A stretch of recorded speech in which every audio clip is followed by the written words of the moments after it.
Agora vamos fazer um deparo, né? Pô, você amadureceu o seu sistema de gestão, fez um negócio bem sucedido, um negócio tradicional. O que que você tem aprendido nessa transição? O que que fica e o que que você tem que trazer de novo? Como que é isso? Ontem no livro de vocês, né, eu aprendi muito, inclusive, sobre inovação, motor 1, motor 2, Perfeito. e a gestão tem que ter também, alguém tem que falar sobre isso, né? Ambidestria, né? Ambidestria. Muitas coisas, por exemplo, de gestão que eu apliquei lá no passado, servem hoje, e muitas coisas tiveram que ficar para trás, tiveram que mudar. Eu, como líder, eu estou tendo um aprendizado e estou tendo que passar por uma transformação muito grande.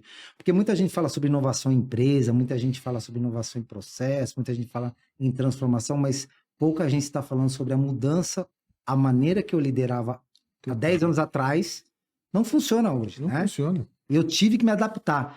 Eu tenho que hoje entender que o Thiago, lá atrás, está passando por uma grande transformação e está sendo um baita desafio. Um baita desafio. Principalmente Thiago como líder.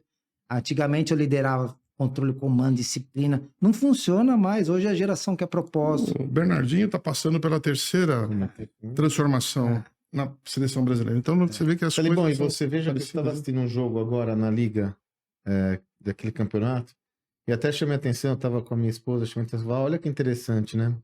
Um dos jogadores errou um movimento e ele pediu tempo.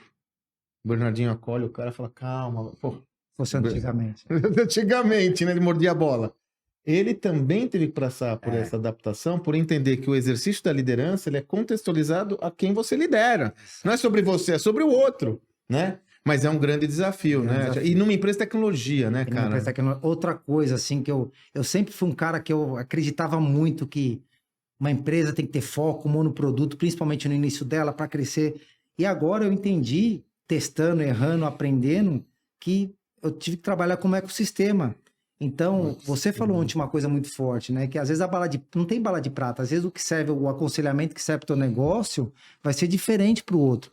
Mas eu acho que o empreendedor precisa ter um fator principal, é a humildade em errar, em testar e errar, né? Eu acho que hoje, se você pegar a principal diferença do Thiago, é um líder diferente, e eu tenho hoje, estou escutando jovens errando muito mais com testes do que é antigamente. Antigamente eu era um cara que eu não estava disposto a errar. Antigamente que eu era um cara que acreditava piamente num direcionamento, que tinha que ter foco, direção, que era um monoproduto. Hoje não. Hoje eu estou testando muito mais. E um outro atributo interessante aí, que vale a pena a gente entender, né, Salibão? Você falou, né, o monoproduto, acredito no produto, mas você foi se transformando. Uma coisa que chama atenção é que as transformações aconteceram muito baseadas no jobs to be done, né? No entendimento profundo da demanda do seu cliente, que você tinha premissas que acabaram não se constituindo como tal, não é isso? Antigamente eu tinha muito achômetro. Hoje eu falo, cara, não precisamos de opiniões, precisamos de dados. Evidências. Evidências, né? Informação. Hoje a principal, e eu vejo que muito empreendedor, às vezes tem empreendedor que eu, como investidor, né? Eu vou lá, o cara parece o painel da NASA, assim, de tanto dado, informação. Só que não tem rotina e ritual, eu acho, mais uma vez, né? Eu acho que hoje muita empreendedor fala de dados, muito empreendedor fala de informações, né? Mas poucos conseguem criar rituais, que para mim é que é a diferença, para entender e analisar esse dado. Eu acho que tenho certeza, na minha opinião, esta é a principal diferença.